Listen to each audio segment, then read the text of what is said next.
राम जी, प्रशांत जी, उदय सिंह जी, अखिलेश यादव जी, सौरभ जी, नमस्कार।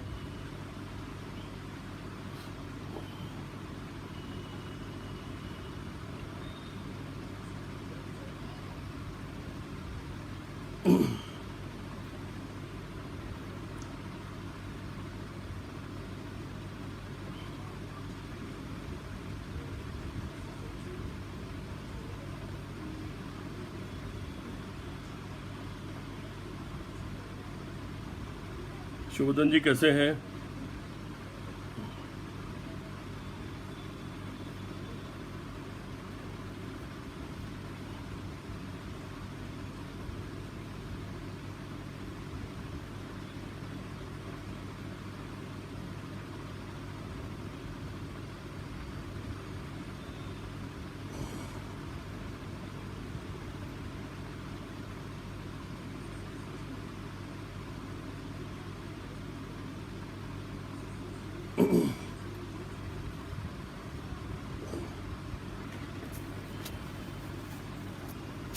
दोस्तों, आज कोई कार्यक्रम नहीं था लाइव होने का, लेकिन अचानक एक समाचार ने विचलित कर दिया और उस दृश्य ने विचलित कर दिया, जिसके कारण इस वक्त लाइव करने का फैसला करना पड़ा। आप लोग भी अगर सोशल मीडिया पर होंगे, टीवी देख रहे होंगे, ट्विटर इत्यादि पर होंगे, तो आप लोगों ने भी शायद एक फोटो देखी होगी। एक बुजुर्ग इंसान जिसकी उम्र करीब 80 साल है, 80 साल पूरा होने जा रही है, गेरुआ वस्त्र पहनता है नीचे से ऊपर तक, सर पर गेरुआ पगड़ी बांधता है, पूरे देश में घूम घूम कर अपने कुछ विचारों का प्रचार करता है। देश में एक बहुत बड़े महापुरुष हुए हैं धर्म के नाम पर और समाज सुधार के नाम पर, दयानंद सरस्वती, उनको मानने वाला, आर्य समाज का प्रचारक, हिंदू धर्म में आ गई बुराइयों से समाज को निजात दिलाने वाले अभियान का एक सिपाही, उनको लोग पूरे देश में स्वामी अग्निवेश के नाम से जानते हैं। स्वामी अग्निवेश जी झारखंड गए हुए थे, वहाँ आदिवासियों के एक कार्यक्रम में उनको हिस्सा लेना था। वो देश भर में तमाम कार्यक्रमों में घूमते रहते हैं, अपने आर्य समाज के काम के लिए या सामाजिक कामों के लिए, और समाज में अलग जगाते रहते हैं। जो दबे पिछड़े लोग हैं, जो कमज़ोर लोग हैं, उनकी लड़ाई लड़ते रहते हैं। देश से संबंधित जो भी समस्याएं हैं उन पर अपनी बात रखते रहते हैं। जैसे पिछले दिनों उन्होंने एक मंच साझा किया था उत्तर प्रदेश के मुख्यमंत्री योगी आदित्यनाथ के साथ, और उस मंच पर बोलते बोलते उन्होंने कहा, योगी जी आप तो योगी हैं, ये राम की बात करते करते प्रदेश को कहाँ ले जा रहे हैं। बात तो करते हैं राम की, राम मंदिर की, लेकिन चारों तरफ रम के मंदिर खुलवाते चले जा रहे हैं। पूरा प्रदेश रम के मंदिर में बदल दिया है, रम ही रम दिखाई पड़ रही है। इसी तरह की बात करने वाले आदमी का नाम है स्वामी अग्निवेश। आपातकाल के खिलाफ भी लड़े थे, बाकी भी किसानों के लिए भी लड़ते हैं, तमाम मुद्दों पर लड़ते। झारखंड में वो जिस होटल में ठहरे हुए थे, उनको पता लगा कि होटल के बाहर कुछ नारे लग रहे हैं। भारतीय जनता पार्टी से जुड़ा हुआ युवा संगठन और छात्र संगठन, या वो नौजवान लोग जो गमछे डाले रहते हैं गेरुआ रंग के,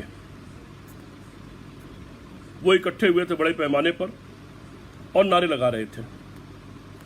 स्वामी अग्निवेश ने उन लोगों को सूचना दी और कहलवाया कि आप लोग आओ और कमरे में आकर बात करो, बताओ आपके क्या विचार हैं, आओ चर्चा करते हैं, और आपके क्या ऑब्जेक्शन है मेरे खिलाफ।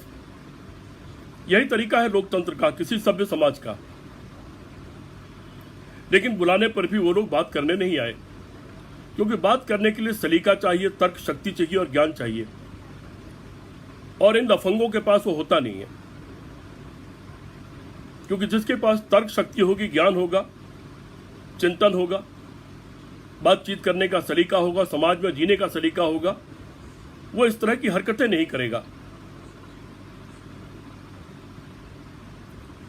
फिर स्वामी जी जब निकल गए बाहर होटल से और जाने के लिए निकले, नीचे उतरे, तो अचानक उनके ऊपर गाली गलौज करते हुए हमला कर दिया गया।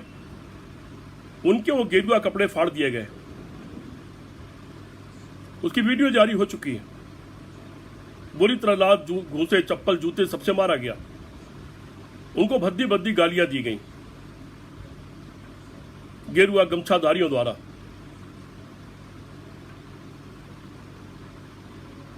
यहां तक कि किसी नौजवान ने एक बड़ा पत्थर उठा लिया था उनके सर पर पटकने के लिए। उनको मार ही दिया होता। 80 साल का बुजुर्ग, कोई बीच में आ गया साथी और वो पत्थर उनको नहीं लग पाया। मेरे एक दोस्त हैं कुमुद सिंह, फेसबुक पर, उनका एक छोटा सा अभी नोट में पढ़ रहा था, बहुत अच्छा लिखा उन्होंने कि आप सीरिया को देखा, आपने अफगानिस्तान को देखा है, पाकिस्तान को देखा है, वो तमाम देश जो तबाह हो रहे हैं, क्या उनको आपने देखा है?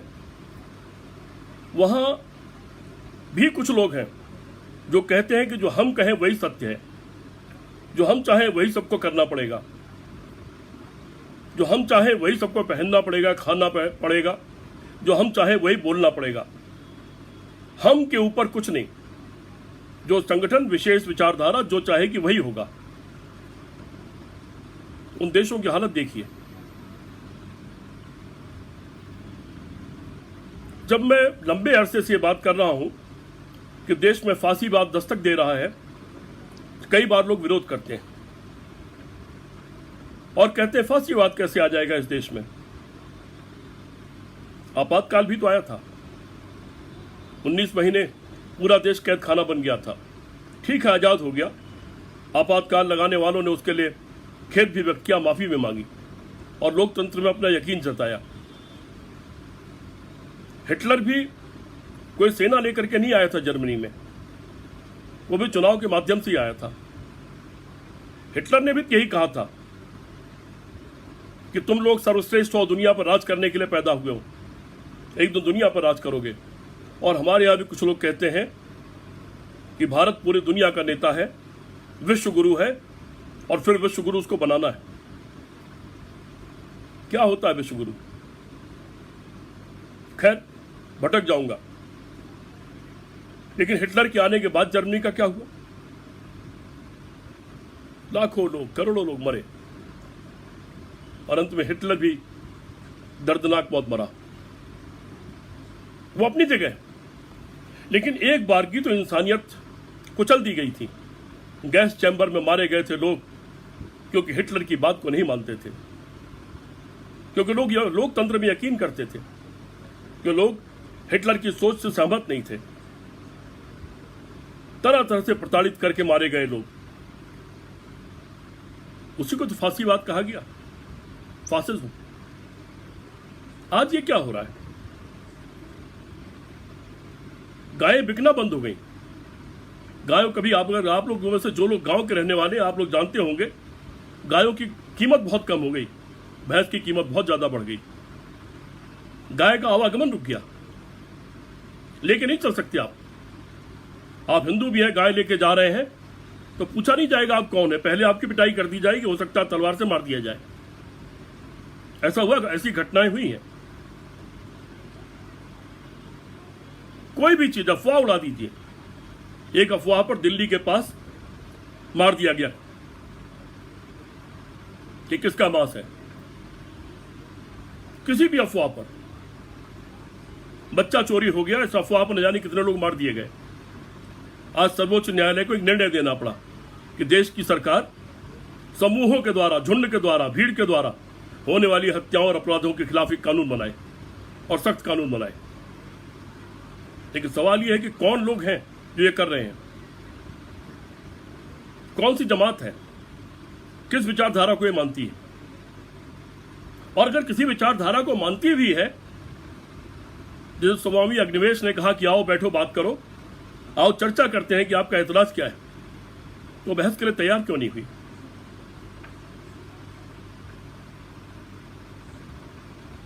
ये देश, ये तो बहस का ही देश रहा है। यहां नारियों ने भी बहस किया और लोगों को परास्त किया है। बातचीत का देश रहा है। पूरा दुनिया, पूरा समाज, पूरी मानवता विकसित इसी से हुई है। ये क्या हो रहा है मेरे देश को? और कुछ विशेष लोग, जिनको मैं हिंदूवादी कहकर के हिंदू शब्द का अपमान नहीं करूंगा, मैं उनको छद्म हिंदू कहता हूं।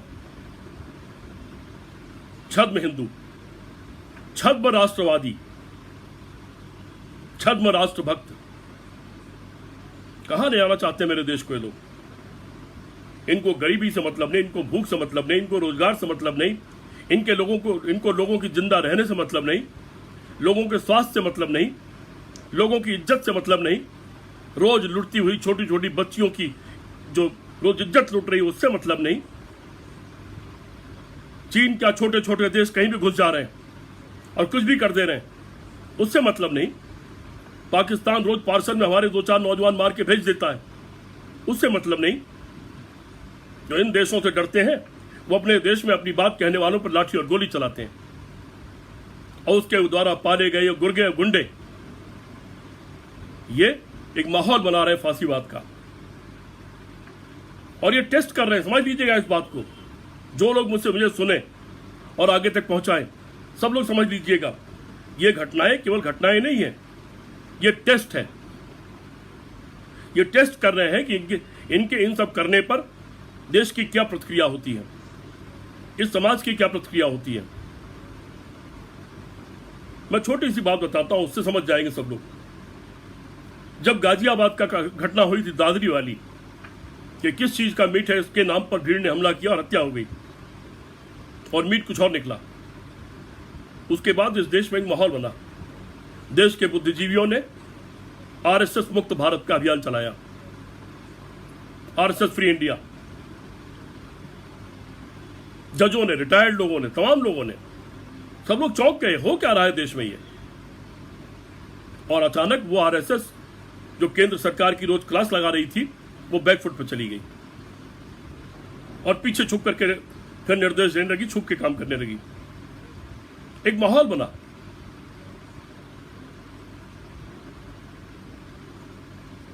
हिटलर बनने की कोशिश न करे कोई, और हिटलर का देश मेरे देश को बनाने की कोई कोशिश न करे। बड़ा अच्छा सवाल पूछा था एक साथी ने फेसबुक पर अभी, कि धर्म विशेष के लोगों से किस किस को क्या तकलीफ हुई है। सैकड़ों लोगों ने जवाब दिया, बोले हमको तो कोई तकलीफ नहीं, हमारे साथी हैं, नौकर हैं, ड्राइवर हैं, तमाम चीजों के जवाब दिए लोगों ने, हमको तो आज तक कोई तकलीफ नहीं हुई। उन्होंने कहा तो मैं दूसरे धर्म के लोगों से भी पूछूंगा कि उनको क्या तकलीफ हुई व्यक्तिगत रूप से। किसी को तकलीफ नहीं। यह देश सैकड़ों साल तक गुलाम रहा मुगलों का, मुसलमानों का, तलवार का राज था। कोई हैसियत नहीं थी किसी की उसका विरोध कर सकने की। चाहते तो पूरे देश को मुसलमान बना देते। एक भी मंदिर कायम नहीं होता इस देश में, कोई धर्म ग्रंथ नहीं होता। सैकड़ों साल राज रहा, 200 साल के आसपास राज रहा अंग्रेजों का वो भी तानाशाही का राज था। लेकिन हिंदू भी जिंदा है, हिंदू धर्म भी जिंदा है, हिंदुस्तानियत भी जिंदा है, हिंदू ग्रंथ भी जिंदा है, सारे धर्म जिंदा है। इन हजारों साल की गुलामी के बाद भी, दूसरों के राज के बाद भी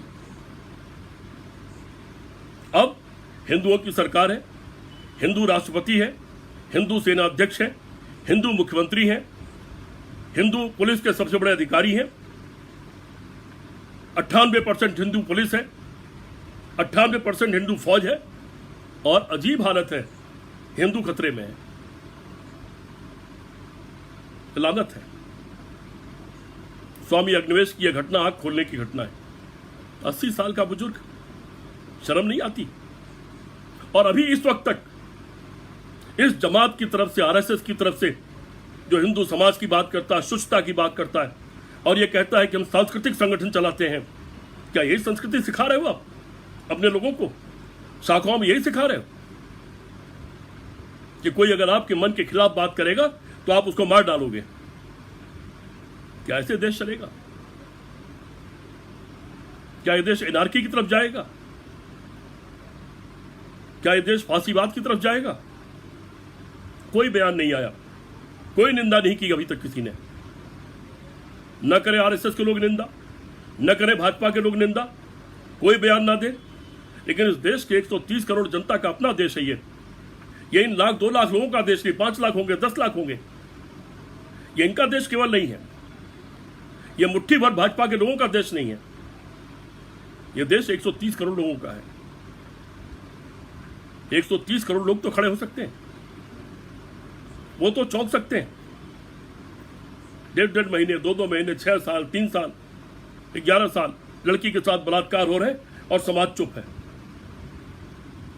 80 साल के बुजुर्ग पर आज हमला हो गया, उसको जान से मारने की कोशिश की गई और समाज चुप है।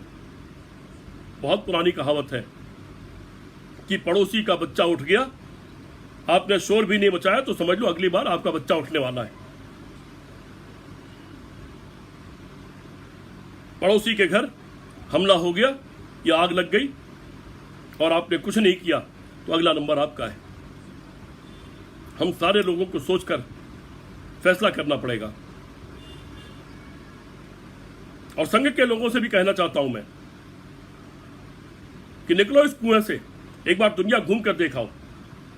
विश्व गुरु बनने की बात कर रहे हो। अमेरिका वैक्सीन तैयार कर रहा कि कैंसर से लोगों को कैसे बचाएं, एलर्जी से लोगों को कैसे बचाएं। इस ब्रह्मांड में कहां पर और लोगों को बचाया जा सकता है। तमाम बीमारियों का इलाज ढूंढ रहा है, रोजगार के नए तरीके ढूंढ रहा है, काम कैसे सरल हो उसके तरीके ढूंढ रहा है। और भारत गाय, गोबर, गंदगी और नया नहीं किस किस चीज में पड़ा हुआ है।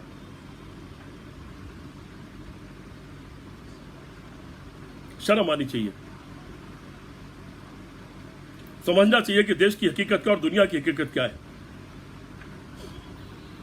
मुझे तो लगता है कि आरएसएस के तमाम लोगों को जाके कुछ दिन इंग्लैंड, अमेरिका, इस तरह के जो विकसित देश हैं उन देशों में जाके रह के आना चाहिए, घूम के आना चाहिए, लोगों से मिलकर आना चाहिए और वहां अपनी बात रखनी चाहिए। सुनो फिर वो लोग क्या कहते हैं आपके बारे में, आपकी विचारधारा के बारे में, आपके सोचने के तरीके के बारे में, आपके भविष्य के चिंतन के बारे में क्या सोचते हैं लोग। चीन की आबादी हमसे भी ज्यादा है, लेकिन दुनिया को पाट दिया उसने अपने कारोबार से। तमाम दुनिया के देश पटे हुए हैं उसके सामानों से। उसने शुरू में आयरन कर्टन लगाया, लेकिन आगे चल के समझ गया कि तानाशाही से सिर्फ काम नहीं चलेगा। एक घड़ी और एक तरह का कमीज पहन करके देश का काम नहीं चलेगा, इससे देश तरक्की नहीं करेगा। केवल फौज बड़ी रख लेने से देश तरक्की नहीं करेगा। ये आबादी एक दिन बोझ बन जाती है। तब उसने अपने उस आयरन कर्टन को खोल दिया और खुली अर्थव्यवस्था को लागू कर दिया। आज भारत के लोगों की इंडस्ट्री भारत में लगने के बजाय चाइना में लगती है। आप क्या चाइना की झालर बिकती है, उस पर आप ऐतराज करते हो, एक छोटे दुकानदार को पीट देते हो जो 2 रुपए कमा लेता 6 रुपए की झालर बेच करके। और चीन के बैंक को परमिशन देने वाले लोगों को सर माथे बैठा रखा है। चीन डोकलाम में कब्जा करके बैठा हुआ है, 1 लाख वर्ग मील जमीन कब्जा करके बैठा हुआ है और उसके बैंक को खोलने की आप यहां इजाजत दे रहे हो। नोटबंदी आपने की, पेटीएम चालू कर दिया, पैसा चीन जाने लगा। बड़े घृणित काम हुए इस दौरान, एक भी वादा पूरा नहीं किया। अरे देश को आगे ले जाने का काम करो। इस देश के बदहाल लोग कैसे खुशहाल हो इसके बारे में बात करो। ये देश कैसे मजबूत हो इसके बारे में बात करो। सीमा से कोई लाश नहीं आए इसके बारे में बात करो। कोई हमारे देश की 1 इंच जमीन को छू नहीं पाए इसके बारे में बात करो। ये देश दुनिया का सबसे मजबूत और सबसे उन्नत देश कैसे हो इसके बारे में बात करो। उसके बारे में कोई विचार ही नहीं है, कोई चिंतन ही नहीं है, क्योंकि उसका कभी सपना ही नहीं देखा। सपना ही देखा था दंगों का, दंगे करेंगे और राज करेंगे और लूटेंगे और मंदिर के नाम पर चंदा खा जाएंगे, रामचंद्र जी को धोखा देंगे। में जो राम का नहीं हुआ वो आपका क्या होगा। दोस्तों, बहुत दुखी हुआ मन आज। अचानक ये लाइव करने का फैसला करना पड़ा। 80 साल का बूढ़ा पिट रहा है, 4-4 दिन के लड़के पीट रहे, और सरकार चुप बैठी हुई है, झारखंड की भी और देश की भी। अभी कुछ दिन पहले एक घटना घट गई थी, सुषमा स्वराज जी ने उसमें हस्तक्षेप कर दिया। यही लोग, यही वर्ग सुषमा जी के खिलाफ क्या क्या नहीं बोला, कितनी भद्दी भद्दी गालियां उनको नहीं दी, उन्हीं की मंत्री हैं। क्या क्या कैसी कैसी बातें कही, सिर्फ इसलिए कि उनके बात के खिलाफ कोई बात सुषमा जी ने क्यों कर दी, उनकी सोच के खिलाफ सुषमा जी ने कोई चीज क्यों कर दी। क्या देश ऐसे चलेगा? क्या इसी के लिए लाखों लोगों ने कुर्बानी दी थी? क्या इसी के लिए भगत सिंह फांसी चूमे थे 23 साल की उम्र में? क्या इसी के लिए सुभाष चंद्र बोस ने वो कुर्बानी दी थी? चंद्रशेखर आजाद ने एलिफेंट पार्क में खुद को गोली मार ली थी? अशफाक उल्लाह खां से लेकर सारे लोग क्या इसी के लिए शहीद हुए थे? अरे पेड़ों पर लटका दिए गए, फांसी घर नहीं थे तो उनके घरों पर जाके पूछो क्या खोया उन लोगों ने। तुम लोग तो गद्दारी कर रहे थे देश से आजादी की लड़ाई में, तुम्हारी विचारधारा गद्दारी कर रही थी, मुखबरी कर रही थी, स्वतंत्रता सेनानियों को पकड़ा रही थी। आजाद को तुम्हारे लोगों ने ही मुखबरी करके मरवाया था। भगत सिंह तुम्हारे लोगों के ही बयान के ऊपर उनको फांसी हुई थी। तुम क्या जानो देश क्या होता है, आजादी क्या होती है,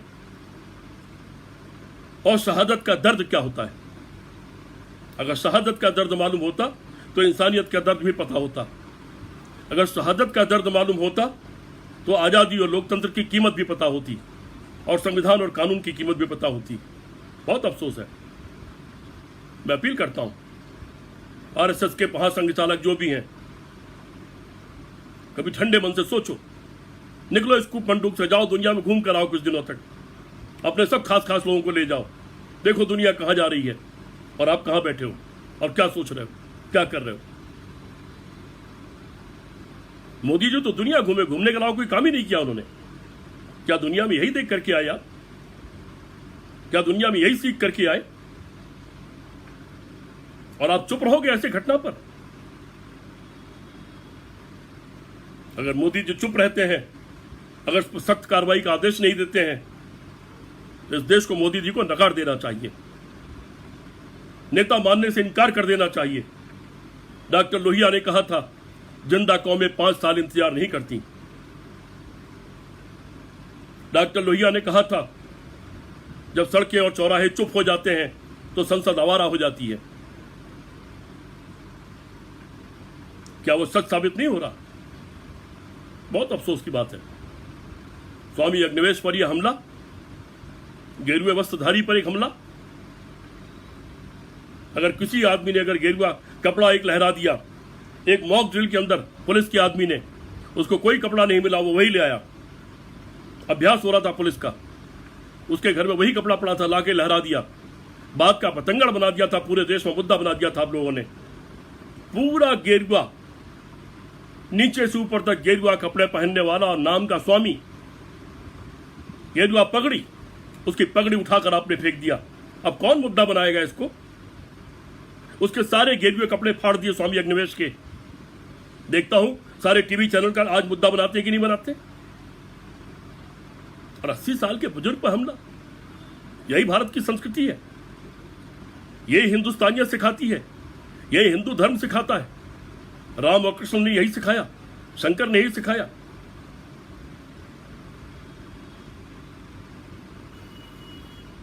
बहुत दुख की बात है, ये देश जहां ले जाया जा रहा है, पता नहीं कल को हम लोग होंगे या नहीं होंगे, लेकिन देश तबाह हो जाएगा। हजारों साल की गुलामी के बाद, लाखों लोगों की कुर्बानी के बाद देश खड़ा हुआ। अभी कुल 70 साल हुए हैं, गलती से बंदरों के हाथ में उस तरह आ गया, काटे दे रहे हैं सब चीज को। बहुत दुखद है।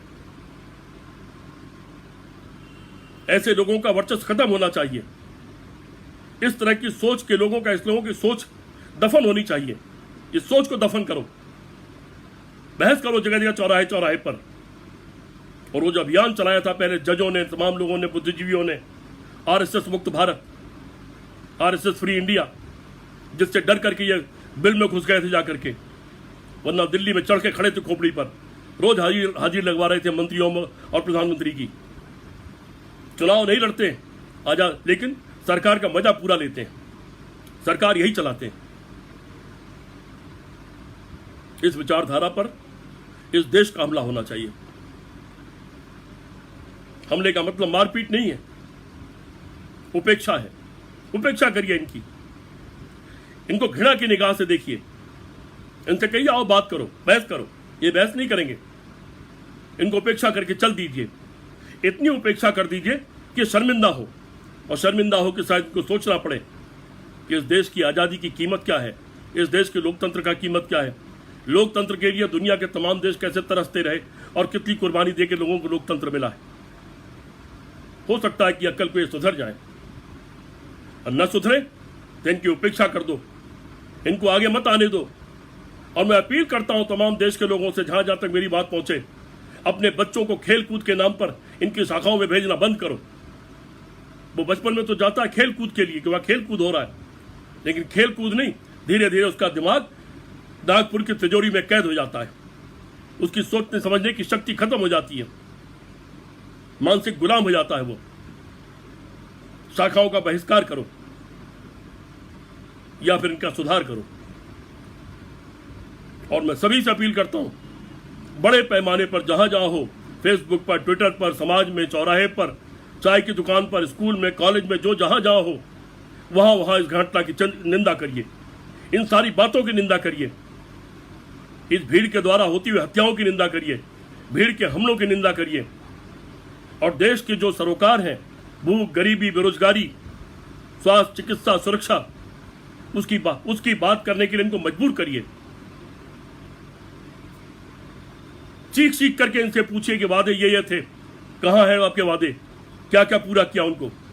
हर चौराहे चौराहे पर चीखना शुरू कर दें अगर हम लोग, हर चौराहे पर सवाल करना शुरू कर दें हम लोग, एक जागृति आ जाएगी देश में, वरना इस देश का बहुत बुरा परिणाम होने जा रहा है। एक बार अगर सरकार और बन गई इनकी, तो फिर कल्पना भी मत करिएगा आजादी की, सोचिएगा मत लोकतंत्र क्या होता है। संविधान कहीं दफना दिया जाएगा, कानून की किताब फाड़ के फेंक दी जाएगी, सड़कों पर चलना मुश्किल हो जाएगा। फांसीवाद से अगर बचना है तो हमको खड़ा होना पड़ेगा और जागना पड़ेगा। मैं स्वामी अग्निवेश के ऊपर हुए हमले की, इस कायराना हमले की घोर निंदा करता हूं। स्वामी अग्निवेश जो एक साधु हैं, जो एक आर्य समाजी हैं, उनके गेरुआ वस्त्र को फाड़ करके, उनकी पगड़ी को जमीन पर फेंक करके 80 साल के बुजुर्ग पर जो हमला हुआ है, वो पूरी इंसानियत पर हमला है, वो पूरे हिंदू धर्म पर हमला है, पूरे हिंदुत्व, असली हिंदुत्व पर हमला है। छद्म और नकली हिंदुत्ववादियों द्वारा असली हिंदुओं पर हमला है, हिंदुओं की आस्था पर हमला है, ये गेरुआ रंग पर हमला है। इसलिए गेरुआ रंग पर जो बहुत चीख से चिल्लाते हैं, मैं उनसे आज जानना चाहूंगा कि आज उनका विचार क्या है। बहुत दुख के साथ मैं आज ये बात कह रहा हूं। आइए अपने देश के लोकतंत्र को बचाएं, संविधान को बचाएं और आजादी को बचाएं। मैं अक्सर कहता हूं कि लोगों को रोटी कपड़ा तो चाहिए, मकान तो चाहिए, लेकिन उसके साथ साथ उन्मुक्त हंसी भी चाहिए, खुल के हंसने का अधिकार भी चाहिए। और इसी खुलकर हंसने का अधिकार का नाम आज़ादी और लोकतंत्र है। और ये आज़ादी और हमको, ये लोकतंत्र को हमारा संविधान देता है। कोई मुस्लिमवादी संविधान या कोई हिंदूवादी संविधान ये आज़ादी किसी को नहीं देता। जहां जहां किसी धर्म का संविधान लागू है, उन देशों की तबाही की हालत देख लीजिए। नेपाल था हिंदू देश, बदल दिया उसने अपने उस हिंदू देश के तमगे को। क्या था वहां पर? अगर भारत में नौकरियां नहीं मिलती तो भूखे मर जाते लोग। भारत की फौज में नौकरी और भारत के घर में नौकरों के रूप में नौकरी। हिंदू देश कह देने से कोई देश अच्छा नहीं हो जाता, और मुसलमान देश कह देने से कोई देश अच्छा नहीं हो जाता। सवाल वहां के लोगों की तरक्की और बहबूदी का है कि उसके लिए क्या किया। तो उसके लिए जहां सवाल आता है वहां 0/0 है। इसलिए दोस्तों खड़ा होने की जरूरत है। जितने लोग भी खड़े हो सकें, जहां जहां भी खड़े हो सकें। छोटी छोटी आवाजें उठती हैं, धीरे धीरे बड़ी आवाज बन जाती है। आइए हम आवाज उठाएं। इनको घृणा है जय हिंद नारे से, जो सुभाष चंद्र बोस का नारा था। हमको इनके नारों से घृणा नहीं है। अगर देश के लिए ईमानदारी से नारा लगाएं तो इनको जय हिंद नारे से घृणा है। ये नारा लगाना पसंद नहीं करते। तो आइए मिलकर जोर से शोर मचा करके कहते हैं जय हिंद, जय हिंद। लोकतंत्र जिंदाबाद, आजादी जिंदाबाद, हिंदुस्तान जिंदाबाद। बहुत बहुत धन्यवाद।